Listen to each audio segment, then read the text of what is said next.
Trust God, cry, repeat. Trust God, cry, repeat. Trust God, cry, repeat. Hey ladies, this is Nyoka Hall and I want to welcome you to Trust God, Cry, Repeat podcast, a fresh new podcast for your encouragement. Today we're going to talk about, are you a Killjoy Christian? Let's dive in.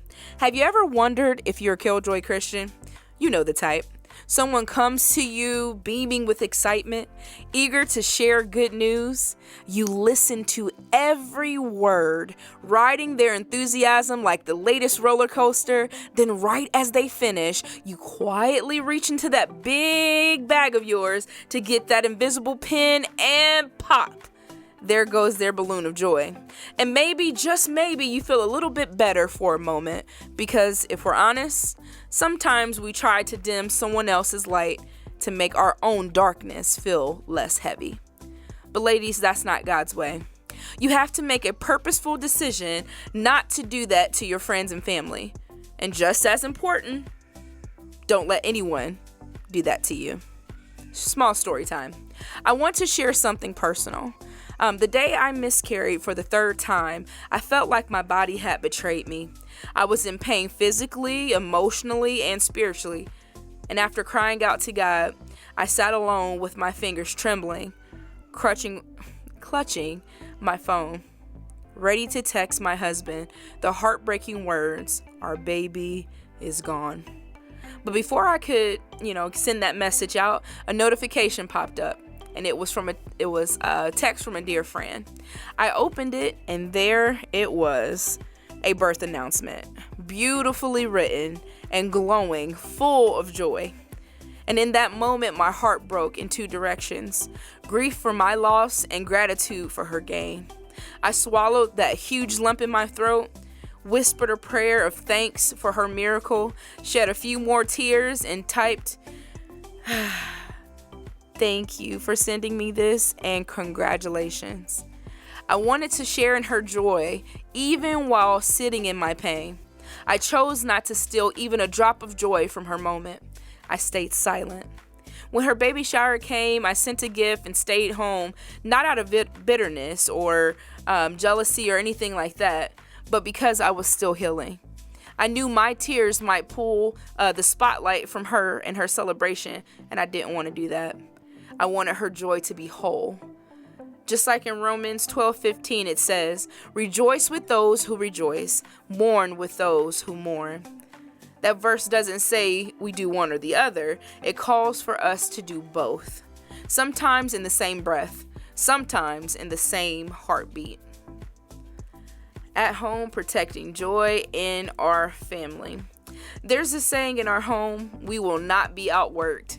We won't be outworked in building a restful, joyful home. My husband might come home from the best day or the worst day. Either way, it wasn't supposed to sound like bars, but either way, when he walks through the door, he should feel loved, seen, and celebrated. If he's had a great day, I don't want to dull his joy with my own frustration. And if he's had a hard one, I don't want him to be met with all types of heaviness. This should be always a place of peace. This home should always outshine the stress of his job, the weight of his ministry, the noise of the world, anything. It should outshine all that. He should know that here he is loved, well appreciated, deeply appreciated, and recognized more than anywhere else in this world. So don't let your husband's joy be something you compete with. Don't let his job and the time he spends away intimidate you or make you feel insecure. Don't let envy or exhaustion kill the joy and celebration in your own home.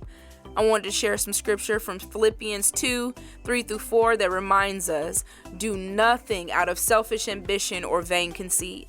Rather, in humility, value others above yourselves, not looking to your own interests, but each of you to the interests of others.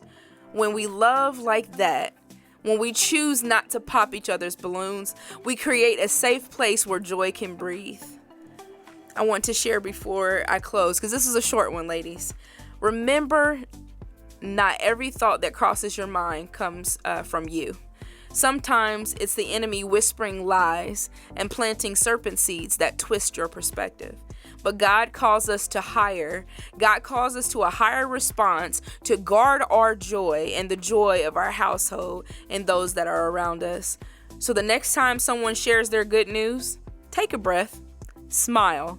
Let their joy remind you that God is still working, and He's still working miracles, even if He hasn't finished yours yet.